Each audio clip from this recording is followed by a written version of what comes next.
Hello friends, welcome to job Adda academy. तो friends, Bihar दरोगा mains का एग्ज़ाम जुलाई में संभावित है, तो इसी के मद्देनज़र आज हम लोग सेट 20 करने जा रहे हैं। और यह वैसे प्रश्नों का संग्रह है जो एग्ज़ाम फ्रेंडली है, यानी एग्ज़ाम में आने की संभावना पूर्ण रूप से है। तो इस प्रकार के प्रश्नों को हमें स्क्रिप्ट नहीं करना चाहिए, बल्कि इस प्रकार के प्रश्नों पर हमें विशेष ध्यान देना चाहिए। तो वीडियो को लास्ट तक देखिएगा, क्योंकि हो सकता है कि वीडियो का लास्ट प्रश्न ही आपके परीक्षा का फर्स्ट प्रश्न न बन जाए। तो आज के पहले प्रश्न पर चलते हैं। स्नूकर खेल की उत्पत्ति किस देश से हुई है? स्नूकर खेल जो है इसकी उत्पत्ति किस देश से हुई है? तो इसका राइट आंसर होगा ऑप्शन ए, यानी भारत से हुई है। वही भारत से शतरंज एवं कबड्डी जैसे खेलों की उत्पत्ति भी हुई है। तो चलते हैं नेक्स्ट क्वेश्चन की ओर। इनमें से किस पुरस्कार को एशिया का नोबेल पुरस्कार कहा जाता है? तो एशिया का नोबेल पुरस्कार आपको कहा जाता है रमन मैग्सेसे पुरस्कार, यानी राइट ऑप्शन बी होगा। वही रमन मैग्सेसे पुरस्कार है वह फिलीपींस सरकार द्वारा दिया जाता है, और रमन मैग्सेसे पुरस्कार पाने वाले प्रथम भारतीय विनोबा भावे थे। तो चलते हैं नेक्स्ट क्वेश्चन की ओर। सत्यार्थ प्रकाश पुस्तक किस भाषा में लिखी गई है? सत्यार्थ प्रकाश, या ध्यान देंगे कि ये जो पुस्तक है वह स्वामी दयानंद सरस्वती के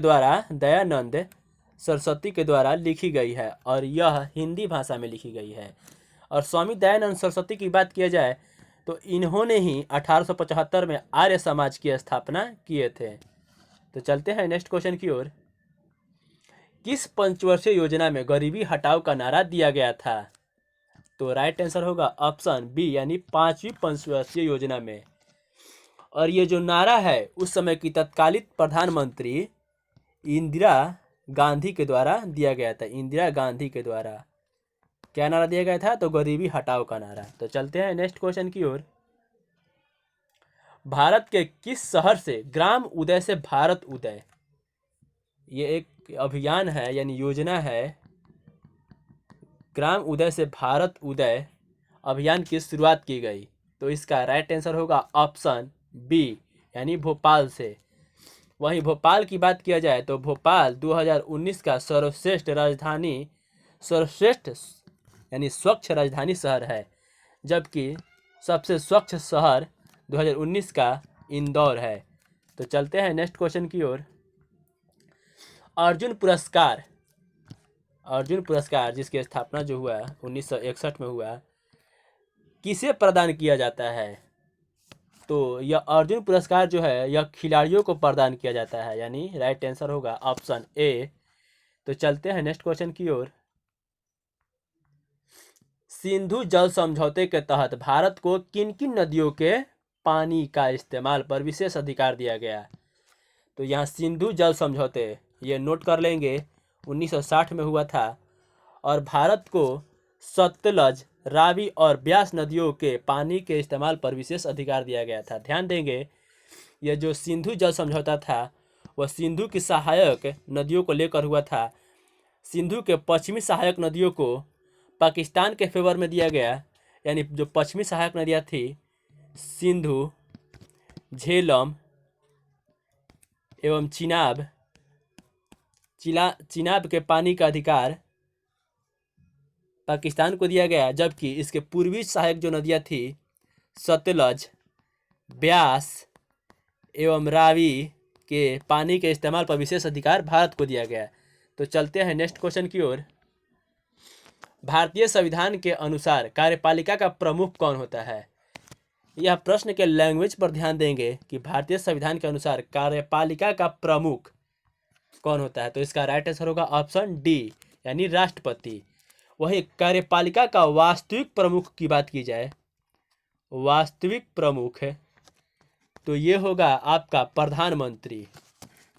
तो चलते हैं नेक्स्ट क्वेश्चन की ओर। बनारस हिंदू विश्वविद्यालय, जिसे BHU के नाम से जानते हैं, किनके द्वारा स्थापित की गई थी? तो इसका राइट आंसर होगा ऑप्शन सी, यानी मदन मोहन मालवीय के द्वारा। कब किया गया था? तो 1916 में। वही दयानंद सरस्वती की बात की जाए तो इनके द्वारा ब्रह्म समाज की स्थापना 1828 में किया गया था, जबकि महात्मा गांधी के द्वारा स्वराज सभा की स्थापना किया गया था। तो चलते हैं नेक्स्ट क्वेश्चन की ओर। भारत में सिविल सेवा का सूत्रपात जिसे जनक भी कहते हैं, किनके द्वारा किया गया, अथवा भारत में सिविल सेवा का जनक किसे कहा जाता है? तो इसका राइट आंसर होगा ऑप्शन सी यानी लॉर्ड कॉर्नवालिस के द्वारा। तो चलते हैं नेक्स्ट क्वेश्चन की ओर। सदाबहार वर्षावन अधिकतर किस देश में पाए जाते हैं? सदाबहार वर्षावन, इसका दूसरा नाम है अमेजन का वर्षावन, क्योंकि ये जो वर्षावन है अमेजन नदी के आसपास संकेंद्रित है, इसीलिए इसे अमेजन का वर्षावन कहा जाता है। इसकी बात की जाए तो यह तो 8 देशों में फैला हुआ है, 8 देशों में फैला हुआ है, लेकिन मुख्य रूप से यह ब्राजील में फैला हुआ है, यानी राइट आंसर होगा ऑप्शन बी। इनमें से कौन रबी फसलों का रबी फसलों का समूह है?